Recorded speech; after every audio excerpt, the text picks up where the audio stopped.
I've got 5 hours to kill, and my connection to the Poetic Justice Theory is unceasing and everlasting. We're about to get into the Poetic Justice Theory. Again, boy, am I excited. Roll the intro. Let's get into it.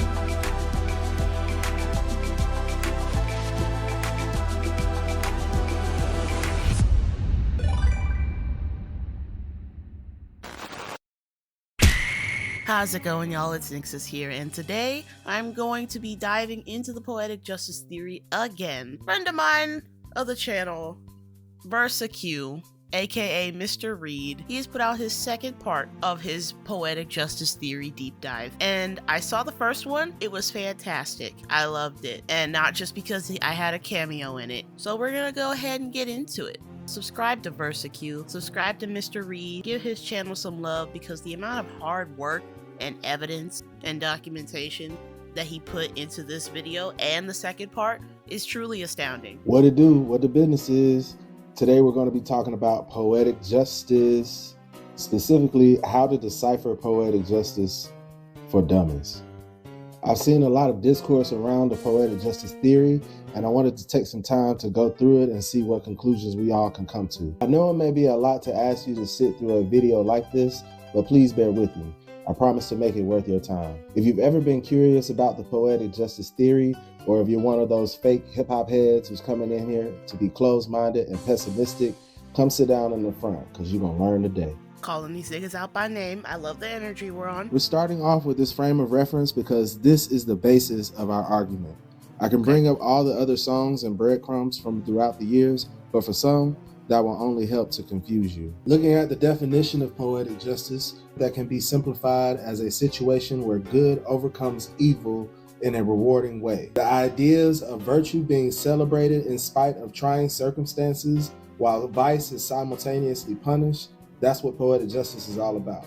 Now, the Poetic Justice song came out when the Good Kid, Mad City album was released. There was a major rollout to this album, but there were 3 singles that were released before this was officially announced as one of them. For all those who say Kendrick used Drake to bring the attention to this project, if that was the case, why didn't he lead with Poetic Justice as one of the first singles during the rollout? That's actually a very good point. He didn't lead with Poetic Justice. In fact, he put it in a very specific spot on the track list, right under Money Trees, which was talked about in one of the Poetic Justice Theory videos that Anthony did. And I remember him bringing that up specifically. I have my other 2 theory videos, 3 now, I'm up to 3.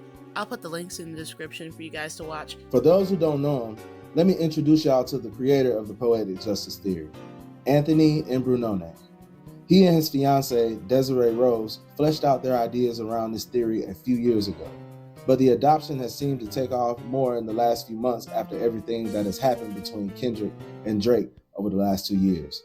He's probably one of the most hated men on YouTube right now, but he honestly doesn't deserve all of the negative interactions he's received. They may not have everything right in their theory, but all they did was put their thoughts out onto the internet for them to be critiqued. And y'all went and lost y'all minds. Sending threats to him and his lady, attacking them in the comments. Y'all really ought to be ashamed of yourselves. That's actually wild. Y'all should be ashamed, really. Like, all of y'all. Grifting or not, death threats to somebody is never okay, especially when all they did was put an idea out into the open to be discussed. But continue. With this presentation, we are literally going to just analyze the lyrics in the song, the images in the music video, and the Poetic Justice film. I hope to highlight everything that supports the theory, but I don't claim to have this all figured out. So I will go ahead and with this disclaimer, these are my thoughts and opinions. None of what I say in this presentation should be taken as fact. And that's what people don't understand, and then they get so bent out of shape about it. We're not saying that this shit is factual. It's not called the Poetic Justice Fact. It's called the Poetic Justice Theory. And I don't think what people understand about theories is that while yes, you are making a bold proclamation, the subject matter itself is still left open to interpretation. That means we are not bookending this as a fact. We are saying, hey, what if this statement that could also be interpreted as a fact. You leave it open specifically because of the what if. You are inviting other people to think about this question as well. Theories are just intelligent shower thoughts, y'all.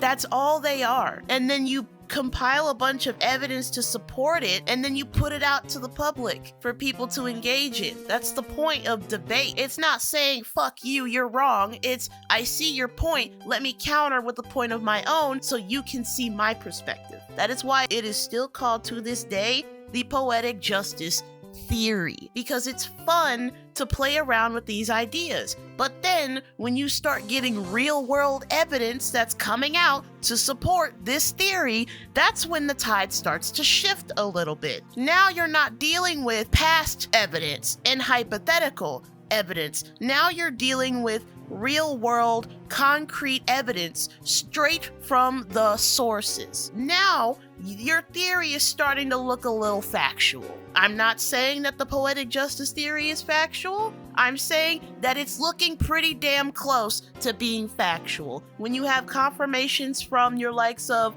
Glasses Malone and fucking Mixed by Ali, who are saying, maybe, I don't know, maybe so. And then Glasses being like, oh yeah, K-Dot knew he had a ghostwriter back in 2011. And he was like, K-Dot was the first person to tell me that Drake had ghostwriters back in 2011, which was before the date that Drake supposedly got exposed for having ghostwriters. The ghostwriter allegations supposedly came out in 2015, according to the general public. But then here comes Glasses saying, damn, K-Dot told me that Drake had ghostwriters all the way back in 2011. That's 4 years prior. So when you start getting real world evidence like that directly addressing shit that is in these theories, that's when you got to start taking a deeper look at this theory, and that's how your theories evolve into fact. A lot of these conspiracy theories are starting to evolve into fact, if they haven't done so already. And we're not going off of hypothetical evidence anymore.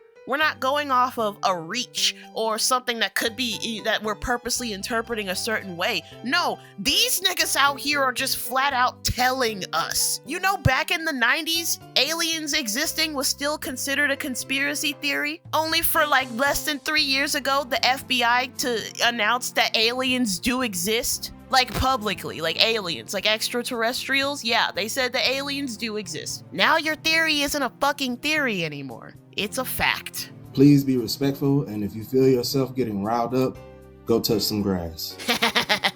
Don't know if you know this, but I'm not a streamer, so I don't necessarily have the best equipment. Just doing the best with what I have. And hey, everybody had to start from as somewhere. time goes on, I just really had to do this because I was tired of waiting on somebody else to get it done. So here That's you go. fair. Because my ADHD Shout out to I tried. They were I really somehow did. The first verse sets the poetic tone for the song. Before it starts, the intro paints the scene for the verse. It is an intimate setting, and Kendrick is conversing with this woman in person. We call that foreshadowing. In the thundering rain. Now, adverbs are only used when you're emphasizing the noun that it's supposed to be describing, or when you want to make a very specific point. If it just said in the rain, that's very average. Okay, it's just another rainy day, whatever. No, he chose the word thundering.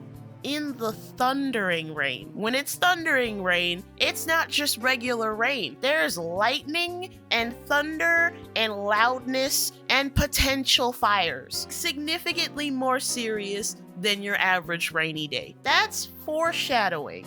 That's saying the tone is already erratic, violent, and potentially dangerous. And if everybody knows what happens at the end of the music video, that basically tells you what is about to happen. But it's sitting in the back of our minds because we don't know what's going on yet. All we know is that we're unsettled now. We're waiting for something. Our senses have been activated, and now we are sitting here anxious, but we don't know why. We're riding along with the lyrics, but at this point we're like, okay, thundering rain. Some things that doesn't feel right, but whatever. We're gonna keep going. And then by the end of the song, you're like, oh my God, everything was bad. It was bad. It was really bad.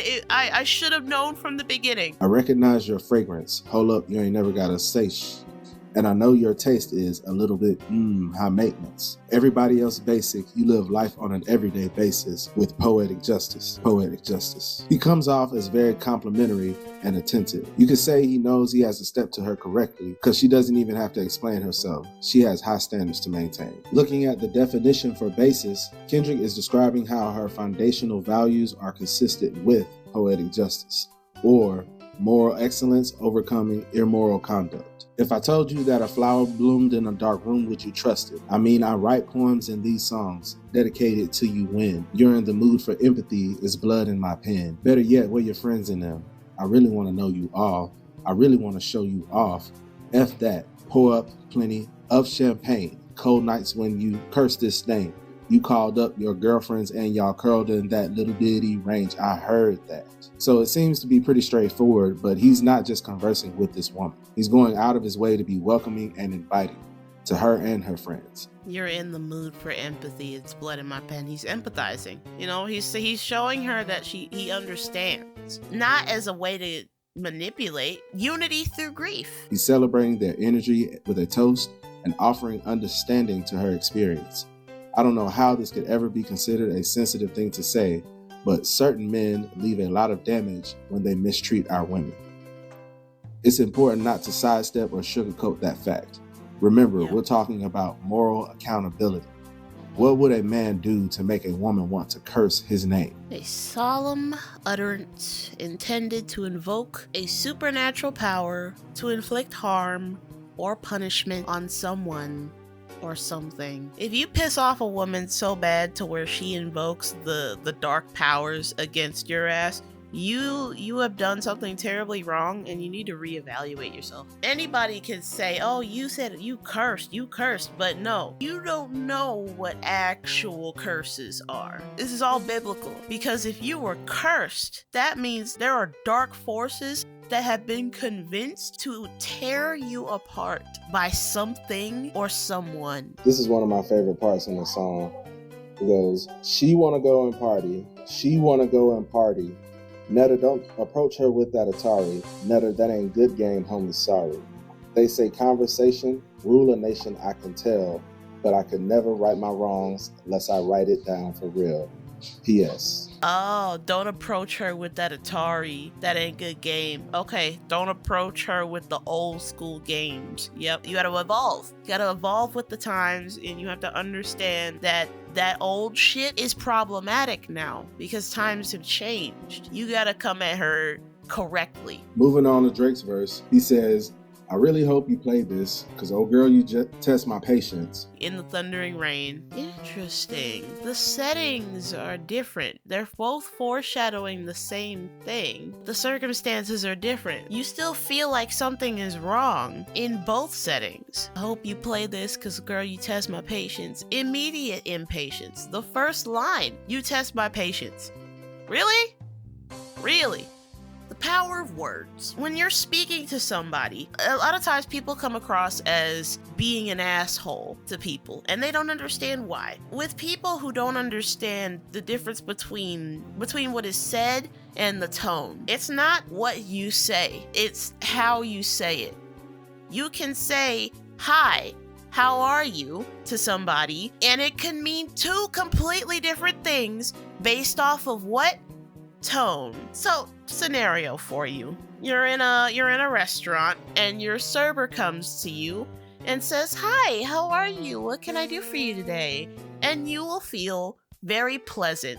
They have let you know that they are approachable, they are safe to converse with, and you can respond accordingly. We're gonna keep the words exactly the same. Same scenario. Server comes up to you and says, "Hi, how are you? How can I take your order today?" Same words, different tone. Now, people have sensed not hostility, but they have sensed disinterest. They have sensed impatience, even. They're immediately seeing a problem. They're gonna be like, Hi, hello, I'm still a person, you can... And they're gonna be a little more apprehensive in talking to you. We've got two sides of the same coin. The main goal is to have the affection of this girl, and your two halves are your two men who both want the attention and the attraction of this one girl. On the one side, you've got Kendrick being, empathetic, respectful, showing her that she doesn't need to be apprehensive with him. He's not looking for carnal desires. All he wants is a genuine connection, mentally, emotionally. And he said, and the physicality of it can come later. He knows how to approach things respectfully. He's being patient. He said, I have all the time in the world, and I would really like to spend it with you. But I know that you're hurting, and I want you to know that I'm here. I'm in it for the long haul. On the other side, you've got Drake's verse. He's coming at the situation very impatient, and he's not thinking emotionally. He's thinking physically. He's thinking carnally, because his next verse is literally him getting horny from the seductive photographs. And then you see his feelings start to shift into jealousy. And the young East African girl, you too busy fucking with your other man. There's envy in there. He is like, I don't like that you're with this other person. I'm not respecting your decisions as a woman. It makes me angry because I want you to myself. He's not thinking about her right now. He is only thinking about his wants and his needs.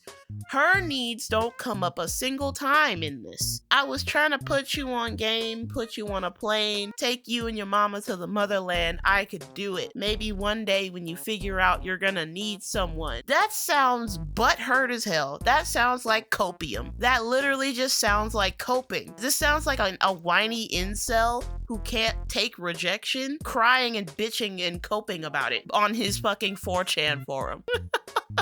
When you figure out it's all right here in the city and you don't run from where we come from. Now he's gaslighting. Like Mr. Reed said, now he's gaslighting this woman. He is gaslighting and guilt tripping this woman to feel sorry for him, to make her feel like she's doing something wrong. He is literally saying, you don't need to be with him. You belong with me. You hear that possession?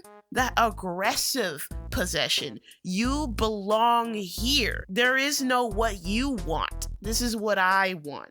This is only what I want. Are you sure Kendrick didn't write this second verse? Because if not, we are looking at a case of the biggest self-snitching we have ever seen in our goddamn lives. Because doesn't this sound a little familiar, y'all? Doesn't all this sound exactly like how Drake was talking about Rihanna after they split and now she's with, isn't that how he's acting to this very day? Even though Rihanna has clearly moved on with her other man and is celebrated her third or fourth child with him. Doesn't that sound a little familiar, y'all? I'm really saying, if Kendrick did not write this entire verse specifically to call out Drake for being a piece of shit, to tell Drake, I know how you think, I know how niggas like you think, then this is the biggest self-snitching case in the fucking world. And Drake fans will never be able to live this down. Never. Yo dog really just snitched on himself on the mic. If y'all really believe that Drake wrote this verse. I think he did. But I think Kendrick also had influence. I think that Drake came with these basic ass bars and Kendrick was like, okay, cool, here, let me show you how it'll complement with the lyrics before, how it'll complement with, the tone before, how it all wraps up. Kendrick wrote it. Kendrick wrote the whole thing. Let me get some water and then I'm gonna put y'all on game. First verse, we have the tone. In the thundering rain. Okay. We have established the setting and the tone in the same line. Second line, I recognize your fragrance. Hold up, you ain't never gotta say shit. And I know your taste is a little bit high maintenance. Immediate connection. He compliments her perfume. At the same time, he establishes repetition. He establishes that he remembered something. He establishes a pattern. He took it a step further. He said, I recognize your fragrance. He said, I remember that specific scent because you were wearing it before. Women don't care about the grand gestures and the flashy cars and the jewelry and the real women who actually want a real partner. They look for the small details. Like if you change up your hair for your man and he looks and he immediately notices that you changed your hair and he says, your hair looks really pretty today. Did you do something different? You invite them to converse back and be like, Oh my gosh, yes, I got it done yesterday. I was so glad you noticed. he could have just said, your perfume smells nice. But he was like, I recognize your fragrance. And he put a little bit of Shakespearean in there too. Your fragrance. Okay. That's how you know this nigga's a top tier writer. No, what black man, if a black man comes up to me and says, I recognize your fragrance, I'm sorry. And he's fine. You're already 5 points ahead. 5 points ahead. That's an easy 5-pointer right there. I recognize your fragrance. That shit is romantic as hell. Shit. He says, hold up. You ain't never gotta say shit. I'm not here on the bullshit. You don't have to ever try and, defend yourself and defend your honor or whatever as a woman, because I already know.